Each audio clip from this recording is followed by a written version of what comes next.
Back in the 1930s, a man named Ben Riley secretly operated as a superhero in New York City. Gifted with spider-like abilities, he fought crime under the alias The Spider whenever danger threatened the city.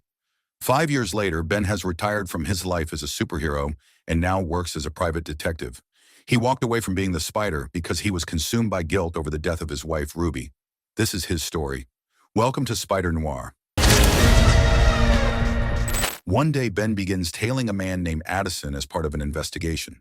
During the pursuit, another man named Patrick accidentally crashes into him, knocking him unconscious. Thanks to his regenerative abilities, Ben recovers quickly and gets back on his feet. Not long after, Ben follows Addison into a Standard Oil facility. There, he secretly watches as Patrick confronts Addison. It turns out Addison is a superpowered individual capable of generating and controlling fire. What? Whoa. Forced into a corner, Patrick shoots and kills him to survive the encounter. When the resulting explosion knocks Patrick unconscious, Ben manages to pull him to safety. It is only afterward that Ben learns Patrick is also a private investigator who had been hired to track down Addison. The following day, Ben catches up with his secretary, Janet. She manages the office and often handles business whenever Ben is tied up with work. Later, a man named Carmody arrives with a new case.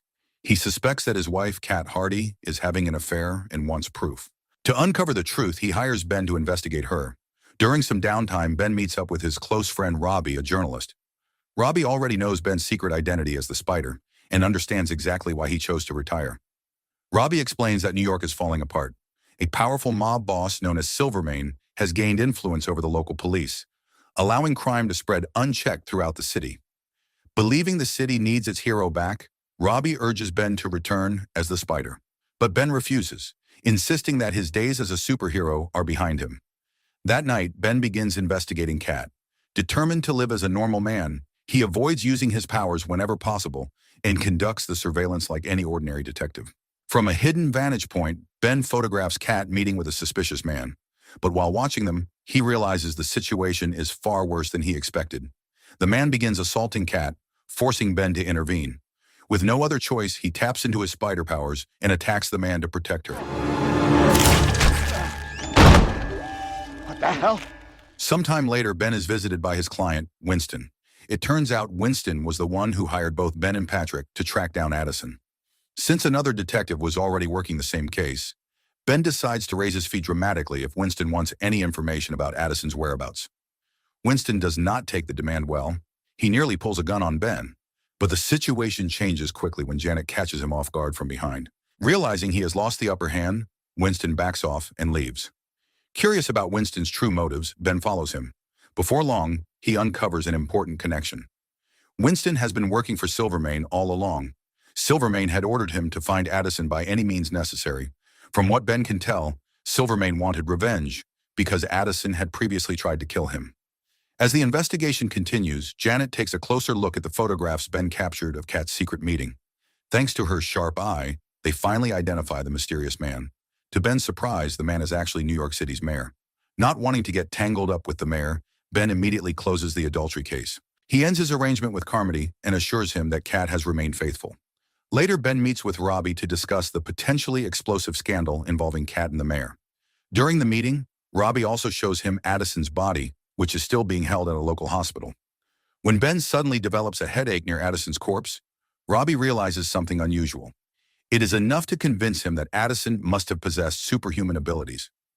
Using information Robbie provides, Ben tracks down the theater where Kat performs as a singer. At the same time, Patrick falls into Silvermane's hands. He is captured and tortured for trying to extort Silvermane over information about Addison. Since Patrick cannot reveal who originally hired Addison to assassinate the mob boss, Silvermane ultimately has him killed.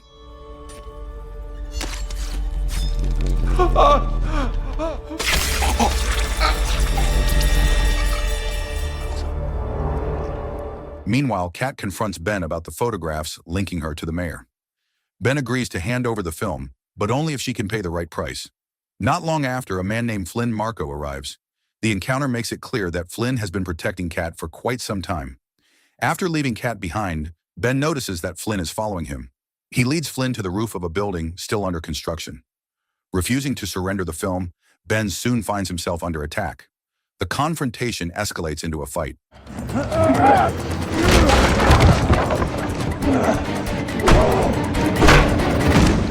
Even after Ben manages to defeat him, Flynn suddenly rises again and reveals his true power. His body begins transforming into sand, and he unleashes a torrent of it during the battle.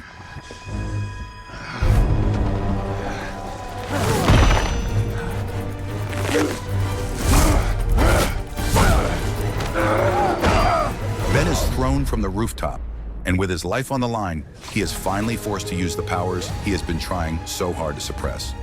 Once again, he becomes the Spider and returns to face Flynn head-on. After an intense battle, Ben finally defeats him. But just then, Kat arrives to help her friend. Wanting to avoid any further trouble involving superpowered individuals, Ben hands over the film for free and walks away from the situation. The next day, Kat unexpectedly shows up at Ben's office with a new problem. Flynn has disappeared without a trace. She confirms that Flynn was not only her bodyguard, but also the sand-powered superhuman Ben fought the night before. Desperate for answers, she hires Ben to investigate his disappearance. Meanwhile, Silvermane and Winston discuss Addison's death. It turns out Addison had previously tried to kill Silvermane by setting the mob boss's house on fire. Now that Addison is dead, Silvermane is determined to uncover the person who orchestrated the assassination attempt. To find more clues, Silvermane orders Winston to track down Flynn. As the investigation progresses, Ben searches Flynn's empty apartment. There he discovers evidence that Flynn and Addison once fought side by side during the war in France. Their connection clearly goes much deeper than anyone realized. While searching the apartment, Ben suddenly learns that Winston has arrived looking for Flynn as well. Forced to hide, Ben uses his spider webbing to seal the closet door from the inside, successfully avoiding detection.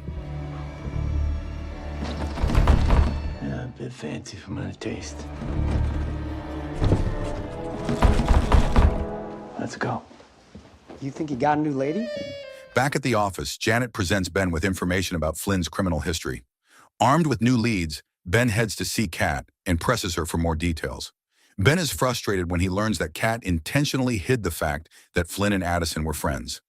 Under pressure, she finally admits another secret. She has been working for Silvermane all along. With that revelation, the pieces begin to fall into place. Addison, Kat, and Flynn were all connected to Silvermane's organization. A few hours later, Ben is captured by Silvermane's men. His determination to conceal his powers ends up putting him at a disadvantage. Breathing and relaxation, I recommend it. While being transported to Silvermane's location, Ben fights back and escapes from the vehicle. Using his spider abilities, he swings beneath a bridge and disappears before his captors can catch him. Where'd he go? Check the side. Times are tough all over. The following day, Ben and Robbie attend a campaign event for Alfred, New York City's incumbent mayor. Knowing that Ben is becoming increasingly involved with Silvermane, Robbie once again urges him to return as the Spider. He believes Ben is risking his life by facing a dangerous mob boss without fully relying on his powers. Afterward, Robbie begins investigating Addison's death for a story. While searching for Addison's wife, Vera, he meets a man named Tom Stone, one of Addison's old friends. Once Tom learns about Addison's death, he helps Robbie by pointing him toward a hotel that Vera frequently visits. Before long, Robbie finds Vera in her hotel room. It quickly becomes clear that she enjoys spending the money Addison earned on a lavish lifestyle. Hoping to uncover the truth, Robbie starts questioning her in an effort to learn who hired Addison to take out Silvermane in the first place. Please, I'm telling you the truth.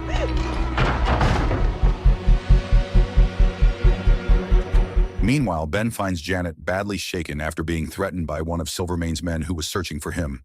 Terrified that she could be the next target, Janet resigns from her job, fearing that Silvermane's organization might eventually kill her.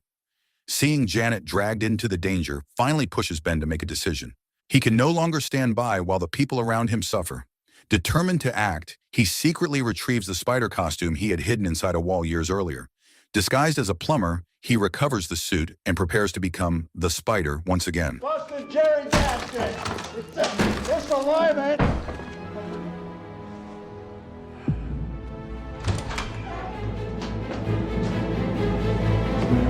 Before long, the Spider goes after Silvermane.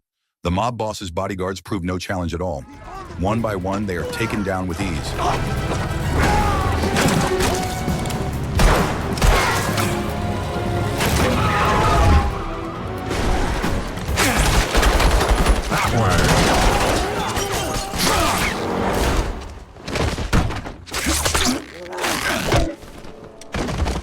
When the spider finally confronts Silvermane, he carefully acts as if he and Ben Reilly are two completely different people. It quickly becomes clear that Silvermane and the spider have a long history. The spider warns him that if he ever threatens Ben or anyone close to him again, especially Janet, there will be serious consequences. A few hours later, Robbie contacts Ben with important news.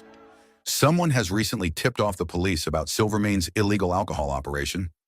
The call is cut short when a gunfight erupts between Silvermane's men and the authorities, forcing Robbie to focus on staying alive. The next day, Janet returns to work. Knowing that Silvermane has officially become a wanted fugitive gives her enough confidence to resume her position as Ben's secretary. At the same time, Robbie reveals that he plans to continue investigating Tom Stone. Since Vera refuses to reveal who hired Addison to assassinate Silvermane, Robbie hopes Tom might provide new answers. Not long afterward, Ben receives an unexpected visitor. Silvermane himself arrives at the office, accompanied by the same thug who previously threatened Janet. This time, however, the mob boss wants to speak privately.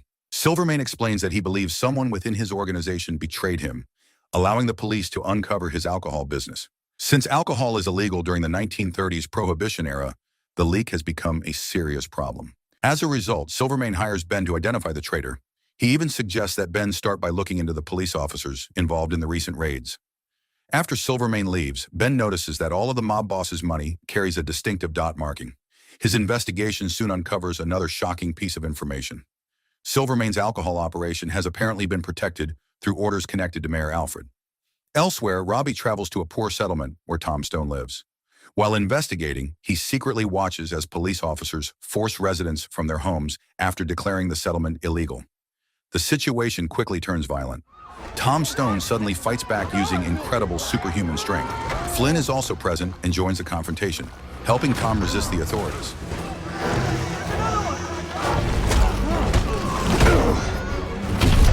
Recognizing the importance of what he is witnessing, Robbie photographs both Tom and Flynn in action, knowing the images could become the biggest exclusive story of his career. As time passes, Robbie pays a visit to Walters, the editor of the Daily Bugle. It turns out Robbie used to be a full-time reporter for the newspaper before losing his job and becoming a freelance journalist. Even so, Walters is eager to buy every photo and story Robbie brings him about Tom Stone and Flynn. According to Robbie, both men possess extraordinary abilities, making them exactly the kind of headline-grabbing figures the public cannot stop talking about. Meanwhile, Ben visits Kat at her apartment. By now, he has become convinced that her marriage to Carmody was never real. During their conversation about Silvermane, Kat admits that she works for the mob boss, but only because she feels she has no other choice. Ben also tells her that despite several promising leads, he still has not been able to locate Flynn. Back at the office, Janet presents Ben with another important discovery. Addison, Flynn, and Tom Stone were all once prisoners of war held in the same camp. Later, Robbie pulls Ben aside for a private conversation away from Janet's ears. During the discussion, he reveals that Tom Stone is not actually the man's real name. His true name is Lonnie. After witnessing what happened at the settlement, Robbie becomes increasingly concerned. He believes New York could face a serious threat if powerful superhumans like Flynn and Lonnie ever decide to work together. Not long afterward, Ben tracks down Vera and reveals a secret that could put Kat in grave danger. He tells her that Kat is the traitor Silvermane has been searching for. Vera agrees to keep the information hidden and leave town, but only if Ben pays her $1,000. Sometime later, Ben meets Silvermane at the luxurious hotel suite the mob boss calls home. During their conversation, Ben deliberately conceals Kat's betrayal, knowing Silvermane would almost certainly have her killed if he learned the truth. That night, Ben suits up as the Spider and puts a risky plan into motion. Sneaking into Silvermane's hotel room through the balcony, he uses his enhanced senses to crack the mob boss's safe while Silvermane sleeps. Ben takes the $1,000 he needs, carefully closes the safe again, and prepares to leave. Unfortunately, a small mistake alerts people to his presence, forcing him to hide before he can escape. Boys!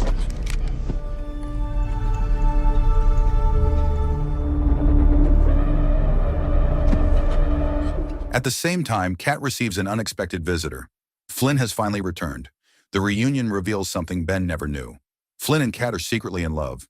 Kat urges Flynn to run away with her so they can finally escape Silvermane's control and start a new life together.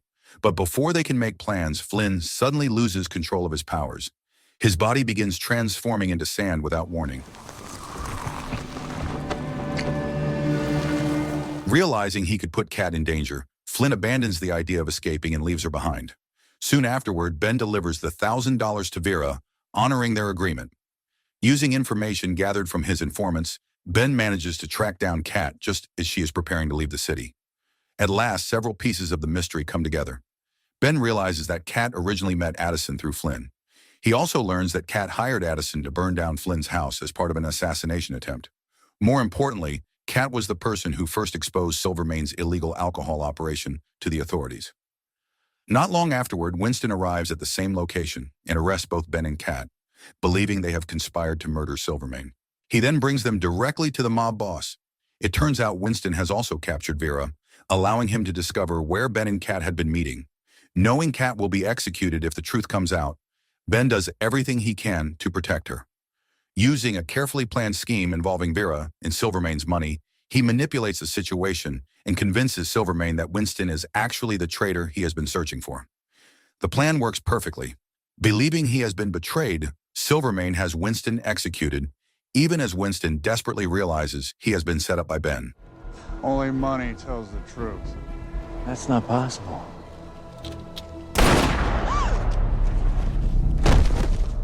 Sometime later, Ben and Silvermane attend one of Kat's performances at her usual theater.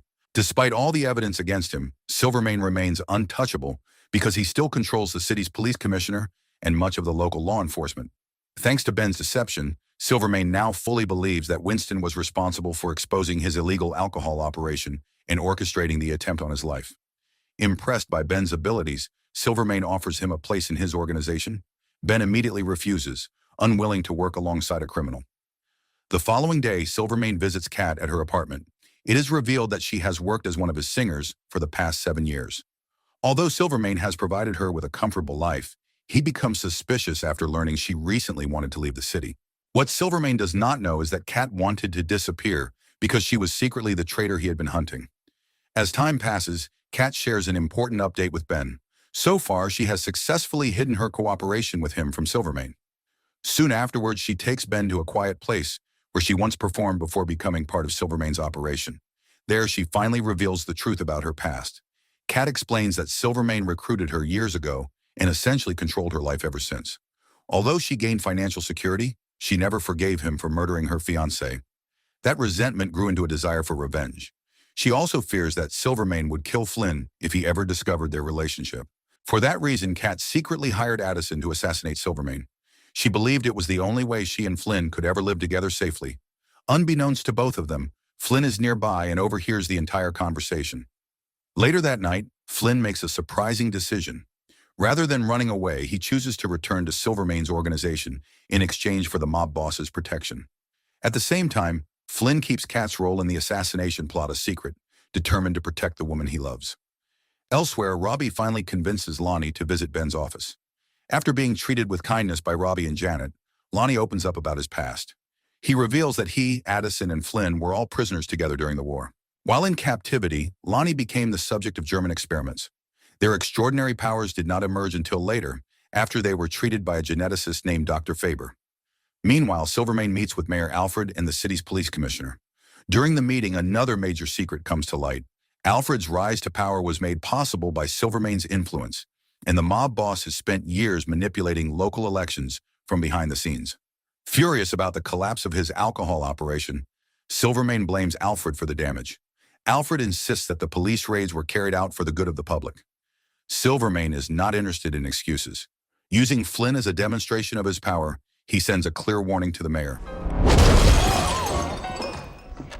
If Alfred interferes with his interests again, the consequences could be deadly. At the same time, Ben invites Kat to his apartment and finally opens up about Ruby.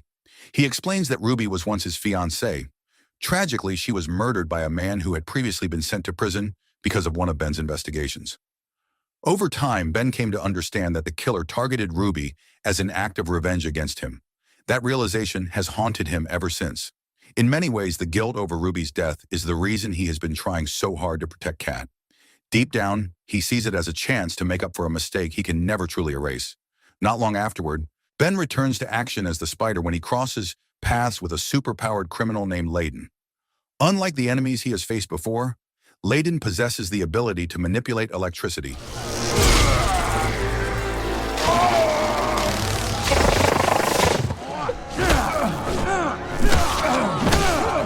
During their battle, Layden begins drawing power directly from the city's electrical grid, making himself stronger with every passing moment.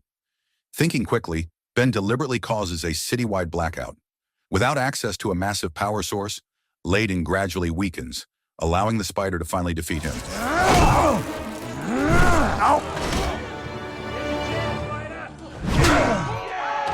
Once the crisis is over, Mayor Alfred quickly takes advantage of the situation. He publicly announces that he is working alongside the spider to protect New York City. The move has little to do with public safety and everything to do with politics. Alfred is simply trying to boost his popularity ahead of the upcoming mayoral election. As a result, Robbie receives permission to photograph both Alfred and the spider, giving him another valuable exclusive story. After finishing his duties as the spider, Ben returns home to rest. But Kat takes a huge risk and ends up discovering the truth he has worked so hard to hide. She finally learns that Ben Reilly and the spider are the same person.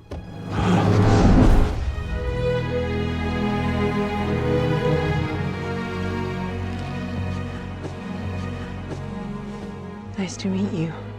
As their relationship grows closer, Ben decides to tell her the full story behind his powers. Years earlier, he was sent to France by the United States military as part of a mission to rescue prisoners being held by German forces during the war. Together with his unit, Ben successfully eliminated the guards protecting the prison facility. During the operation, Flynn and another prisoner unknowingly helped save Ben's life by preventing a soldier from shooting him. After freeing the prisoners, Ben and his team searched deeper inside the facility. There, they uncovered a horrifying secret. Many of the prisoners had been subjected to experimental procedures conducted by the Germans. While investigating the facility, Ben was bitten by a captive whose body had been transformed into a human-spider hybrid. That single bite changed everything. It was the source of the extraordinary powers he carries to this day. After finishing the story, Ben reveals something he has never shared before. More than anything, he wants to get rid of his powers and return to living as an ordinary man. Meanwhile, Walters purchases Robbie's photos and articles covering the partnership between the spider and Mayor Alfred. The stories are such a success that Walters decides to rehire Robbie as a full-time reporter for the Daily Bugle. To protect both his career and his safety, Robbie begins working under the alias Joe.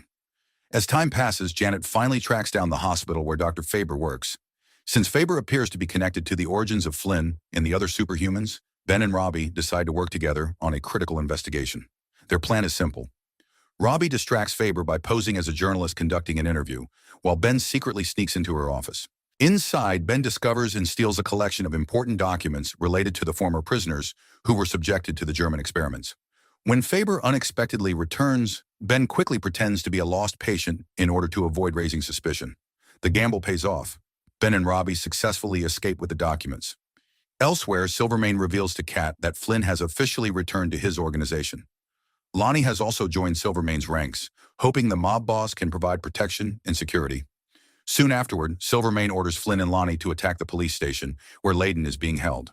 After overpowering the officers guarding the facility, they successfully free him. Once Layden is brought before Silvermane, another major piece of the puzzle falls into place. Like Flynn and Lonnie, Layden was once a prisoner subjected to the German experiments. He later became one of Dr. Faber's patients as well. With Silvermane offering him a place in the organization, Layden accepts the deal. Lonnie breaks his restraints, officially welcoming him into the group. Sometime later, Ben and Robbie finally uncover the truth after studying the documents stolen from Faber's office. The files reveal that every prisoner involved in the German experiments suffered genetic mutations. In some cases, their DNA had been fused with that of animals or even plants. Worse still, the mutations were ultimately fatal. The treatment developed by Dr. Faber was supposed to cure these conditions.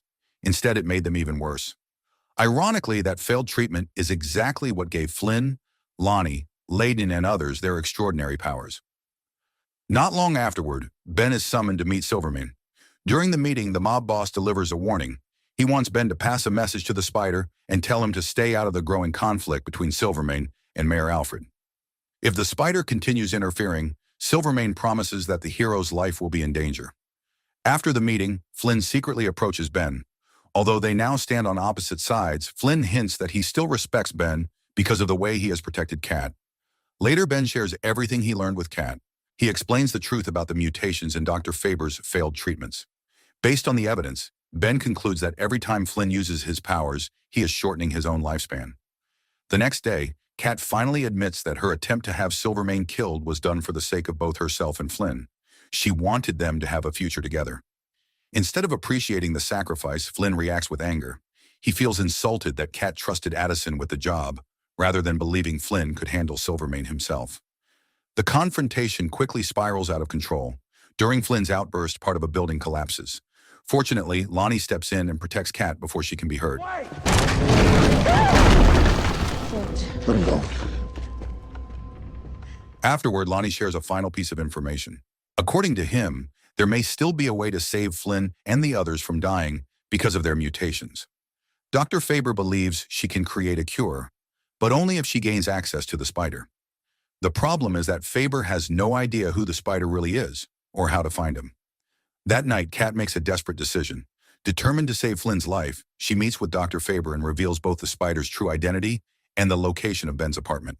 Sometime later, Ben prepares to leave New York behind. After everything he has endured, he wants nothing more than a normal life. Just before his departure, he is approached by Faber's assistant, a man named Octon. Ben soon learns that Octon was one of the prisoners rescued during the operation in France years ago. Unlike the others, his mutation causes him to age at an incredibly rapid rate, and he knows he does not have much time left. Since he already knows Ben is the spider, Ogden desperately asks for his help. He begs Ben to assist Dr. Faber in developing a cure, explaining that she is his last hope for survival. But Ben refuses. For the first time in years, he is committed to living as an ordinary man and leaving the burden of being a hero behind. With no other options left, Ogden takes drastic action and secretly drugs Ben, causing him to lose consciousness. I wish I could offer you the same chance. It didn't have to be this way.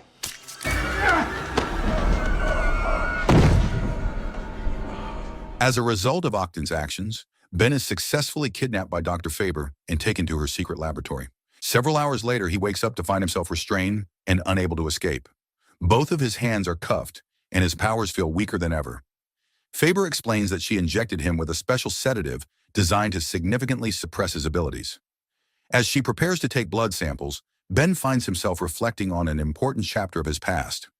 Shortly after gaining his spider-related powers, his body often moved in strange and uncontrollable ways. The phenomenon was so unusual that the United States military eventually dissected and studied his altered physiology for research purposes. Back in the present, Faber reveals why Ben is so important. According to her research, Ben's mutation is uniquely stable. Unlike the others, his condition has not become fatal over time. She believes his genetic makeup could be the key to curing people like Octon, Flynn, and every other victim of the mutations.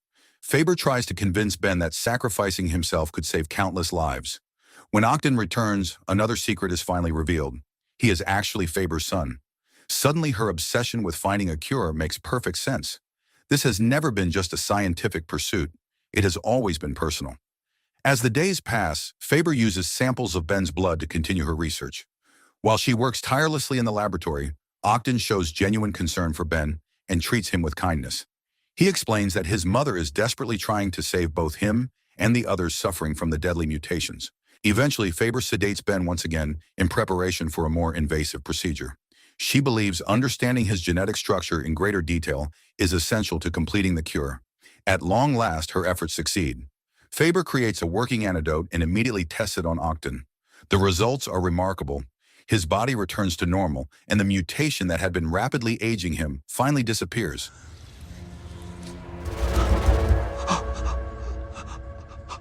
But the breakthrough comes with a disturbing revelation. Faber openly admits that she never intended to save everyone. Her true goal was always to cure her son. The fate of the other mutation victims was never her priority. With her objective achieved, she decides that Ben has become a liability. To cover up the illegal experiments, she prepares to have him killed. Wanting to say goodbye, Octon volunteers to carry out the task himself.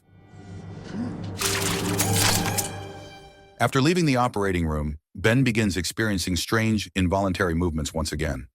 The lingering effects of the sedatives seem to be triggering symptoms he has not felt in years. Soon afterward, he comes face to face with Octon. Despite everything that has happened, Octon chooses compassion over loyalty. Without Faber's knowledge, he helps Ben escape from the laboratory. Moments later, Silvermane and Flynn's group arrive at the facility. Realizing the danger, Ben helps Octon hide while they wait for the visitors to move on. Once the coast is clear, Ben follows Octon's directions and makes his way toward the laboratory's exit. Meanwhile, Silvermane meets with Faber. As part of their agreement, she reveals the location of the experiment subjects she has been treating all these years. To Silvermane's disappointment, every one of them is already dead. The mutations ultimately killed them, and Faber preserved their bodies inside specialized tanks for research purposes. Silvermane is furious. He had hoped to recruit these individuals and build an army of superhumans under his control. The situation quickly spirals out of control when Flynn's group confronts Faber about worsening their mutations rather than curing them. Amid the chaos, Layden lashes out and attacks both Faber and Ogden, triggering a fire that spreads throughout the facility.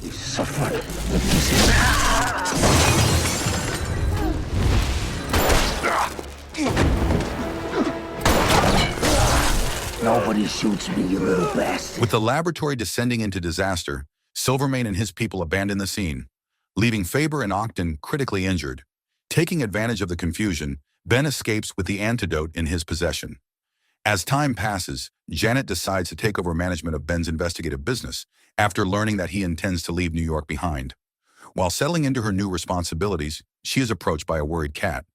Kat has discovered evidence suggesting that Ben never actually left the city. Instead, he disappeared without a trace. Concerned for his safety, Janet reaches out to Robbie and asks him to help find Ben. Elsewhere, Flynn and Layden carry out another mission for Silvermane. They target the campaign headquarters of Mayor Alfred, who is often known by the name Morris. Using intimidation and threats, the pair successfully steals Alfred's campaign funds on Silvermane's orders. The reason soon becomes clear. Silvermane plans to use the stolen money to buy public support and help another mayoral candidate win the election, allowing him to maintain his influence over the city. Meanwhile, Ben takes some time to rest at a local bar, chatting with the owner and trying to clear his mind. Deep down, he is still struggling with Kat's betrayal after she revealed his identity as the Spider to Dr. Faber. On top of that, he remains torn over a life-changing decision. Should he use the antidote to become a normal man again, or continue carrying the burden of being a superhero? Before long, a group of rude and obnoxious men enters the bar. As Ben overhears their conversation, he learns about Silvermane's latest operation involving the theft of Alfred's campaign funds. The more they talk, the more irritated Ben becomes. The group openly mocks the Spider, dismissing him as a useless hero for failing to stop the robbery. After confronting them, Ben quietly steps outside and puts on his spider mask without anyone noticing. Moments later, he returns and teaches the troublemakers a lesson they will not soon forget.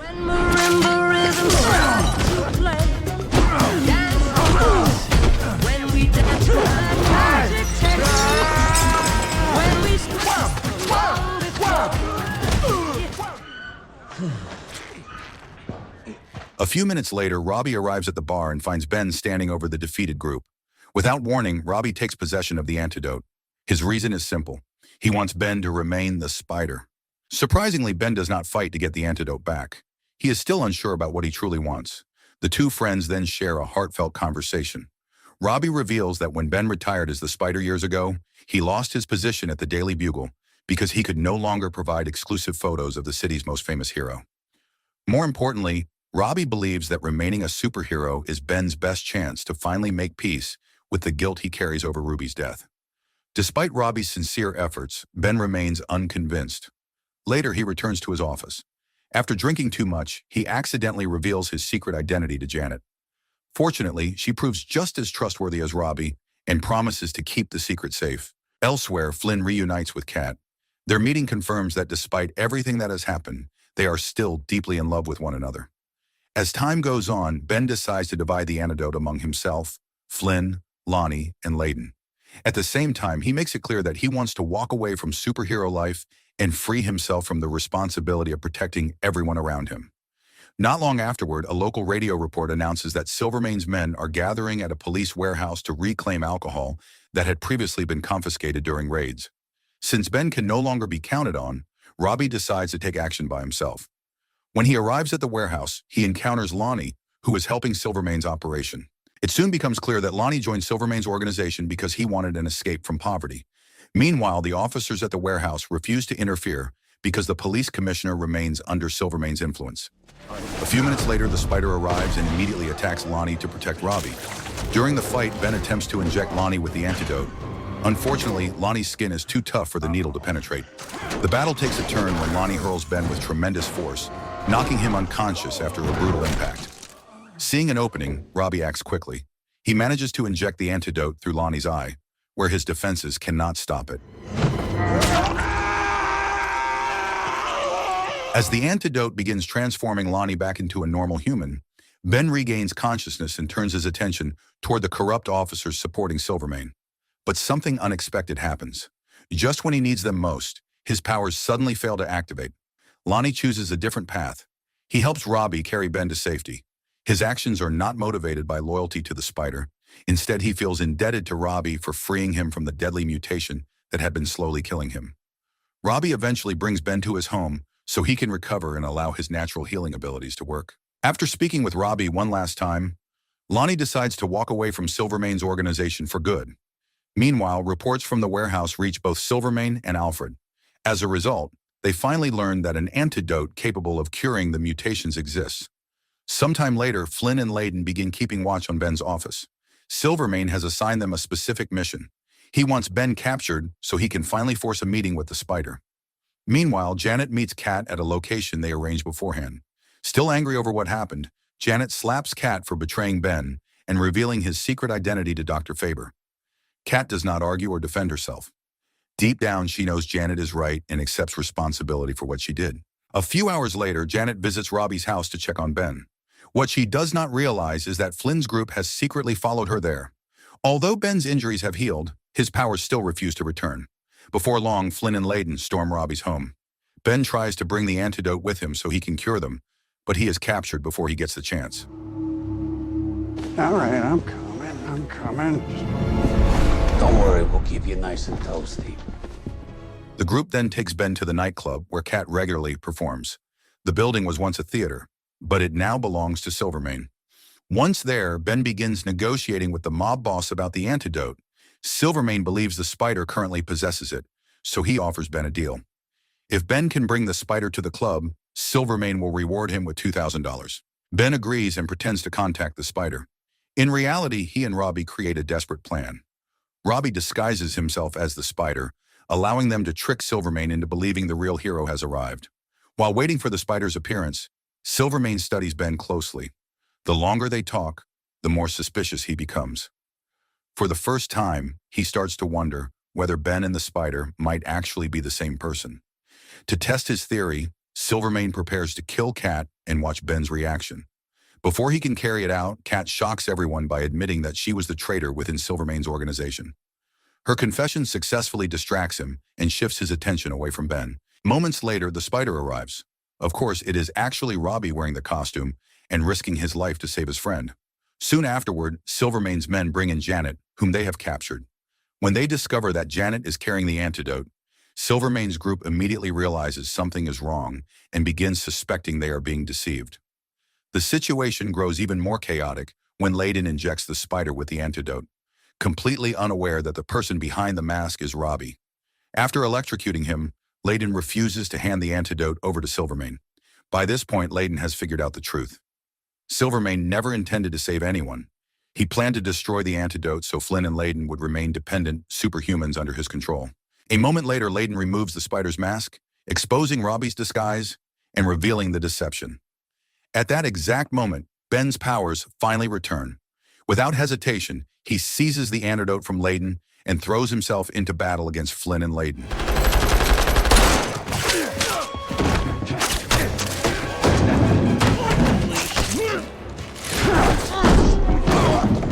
Realizing the situation is spiraling out of control, Silvermane abandons his men and flees for his own safety. In the middle of the chaos, Ben is relieved to see that Robbie survives Layden's attack.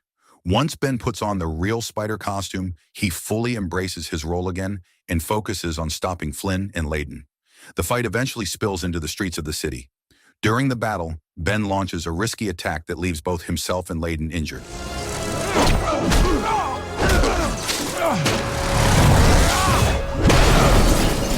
Eventually, Layden runs out of electricity and can no longer continue fighting. Ben then turns his attention to Flynn. Using a speeding vehicle as part of his attack, he strikes the sand-powered superhuman with tremendous force, causing Flynn's body to disperse into countless grains of sand. At the same time, Kat pursues the fleeing Silvermane. In the end, Kat finally catches up to Silvermane and shoots him dead, bringing an end to the man responsible for so much suffering in her life.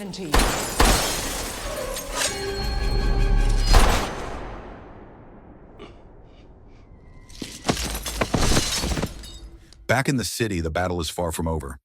After absorbing electricity from the surrounding area, Layden regains his strength and launches another attack on Ben. At the same time, Flynn rises once more, using his sand powers to recover from what should have been a devastating defeat. Facing both enemies at once, Ben is eventually overwhelmed. The combined assault leaves him unable to keep fighting. Seeing Ben helpless, Flynn tells Layden to stop. Despite everything that has happened, he no longer wants to see Ben killed. Layden refuses. Driven by his desire for recognition and power, he is determined to finish Ben once and for all. Just then, Kat arrives and tries to intervene. Unfortunately, her attempt fails, and Layden turns his aggression toward her. Seeing Kat attacked pushes Flynn to his limit. He immediately turns on Layden and fights back to protect her. As Layden prepares to kill Flynn, Ben suddenly recovers and launches a surprise attack. Good night, sweet prince. The unexpected strike sends Layden directly into the path of an oncoming train. With Layden finally defeated, the crisis comes to an end. The citizens praise Ben for saving the city and bringing the chaos under control. Afterward, Ben makes one final sacrifice. Realizing that Kat still loves Flynn and cannot bear to lose him, Ben gives Flynn the last remaining dose of the antidote. The decision carries enormous weight. By doing so, Ben gives up his own dream of becoming a normal man again. Sometime later, Ben visits Kat and Flynn after they finish paying their respects and praying for Silvermane's soul. Flynn sincerely thanks Ben for curing him and freeing him from the deadly mutation that had been slowly killing him. Later, when Ben and Kat speak alone, their brief romantic relationship becomes a subject of discussion. Ben cannot hide his disappointment. He criticizes Kat for using him as part of her effort to save Flynn, believing that she manipulated his feelings for her own goals. Kat accepts the criticism, but refuses to remain silent. After defending her actions, she leaves, bringing their complicated relationship to an end. As life moves forward, Alfred wins re-election and remains mayor of New York City. Ben spends more time with Robbie and Janet, the two people who have stood by him through everything.